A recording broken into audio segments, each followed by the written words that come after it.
Lutheran Church of the Risen Savior, audiovisual in the fellowship hall.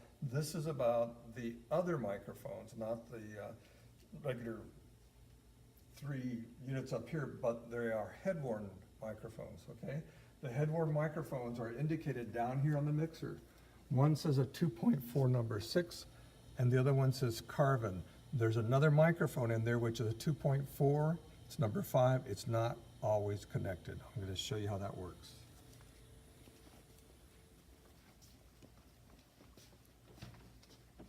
The head-worn mics are out here.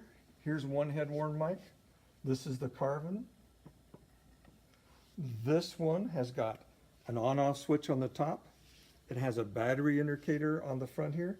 And to replace the batteries, you got to slip the case off, and that way you can get to the AA batteries inside. It's a little tricky. I'm not going to do it right now. But when you turn this guy on, if I turn him to on, and if I look at the display, it shows 2 bars for the batteries, so it shows that the batteries are good. And if I put this head-worn mic on, but I'll just hold it for now. This is a very lightweight, fancy head-worn microphone. Testing, 1, 2, 3. You can hear it over there. This head-worn mic then has the cable. It's a little lighter. Some people like it. It's always, the receiver is always on, but you turn on the bass.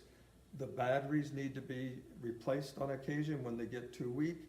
It's the same deal. Dead batteries here, charged batteries in here, and then the battery charger. Okay? The Carvin has another piece to it. If I turn this body pack off, I can then use the Carvin handheld microphone. And it has on and off buttons. And right now, I'm not going to turn it on, but it's on the bottom. This is a little more complicated. Almost never use this microphone. People prefer the head-worn. If you want to use this microphone, you're going to have to look at the buttons on the bottom that turn it on and off, and it will show you battery charges. It unscrews like the other microphones. So you can use this just like you use these other handhelds, or you can use the head-worn. Like I said, invariably people use the head-worn. So up here in the pouch is called Carvin. I'm putting this microphone back. This one's done. We have 2 more head-worn microphones. See up here it says Carvin on the shoe pouches. That's good enough. We have 2 more head-worn mics in here. One of them is always connected to channel 3, and it says mixer channel 3. So here's the head-worn, and here's the receiver. This can always be left plugged in here. Each of these pieces has an on-off switch. So in order to use this head-worn mic, you would have to unplug this guy from the charger. This is a charger. You'd have to unplug him. You'd have to turn this piece on, and you'd have to turn his receiver on. You just heard the click out there. If you look in the back, there's a blue light. When the blue light is steady, it means I can see my receiver, and if I touch this, testing 1, 2, 3. This head-worn mic is different in that it's all self-contained, no wires. To use it, you put it over your head like this, keep the mic down and away from your mouth, and then you can adjust it in the front. Let's go look. This is number 6 microphone on channel 3. So if I come around to the front here and look at channel 3, this is channel 3. It says head-worn number 6. It's been adjusted for the volume here. I'll leave it there. It does no harm to leave these adjustments all the way they are, because as you turn the microphones off, they have nothing happens. So when you turn the microphones on, they're pretty much set for normal use. If somebody messes with these settings, we'd have to talk about who would come in here and figure them out again. You might get a good picture here for a record just to show what all the settings. This is how everything works right now. There's about right for the Carvin. There's about right for those 12 microphones, number 6, number 7, number 8 up here. This is the PC for the laptop PC computer. This is the master control. It's about where it belongs. FX. This adjusts the west front speakers. Leave it like that, and you can adjust it. This you don't want to mess with. The FX just distorts things. And then over here, there are 2 jacks on the walls around here. One's number 2, one's number 4. That's where the other head-worn mic could be plugged in. So those are really only if you really know what you're doing.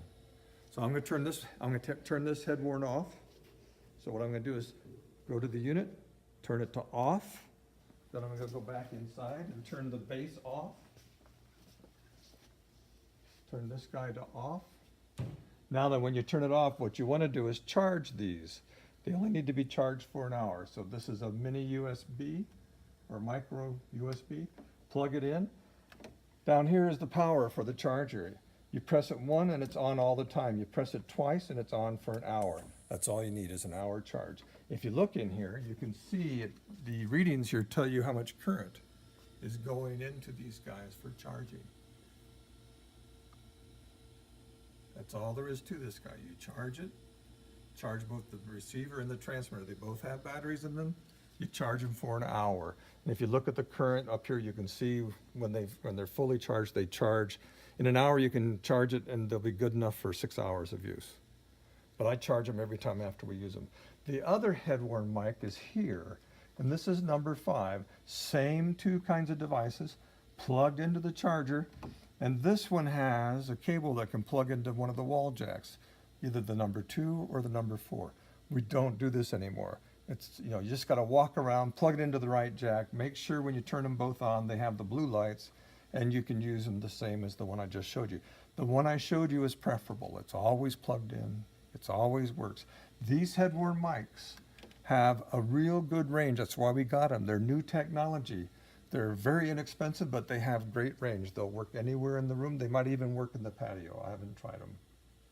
So that being said, I'm going to let these things go ahead and charge for an hour. It's not a big deal. And that's the end of video number 3.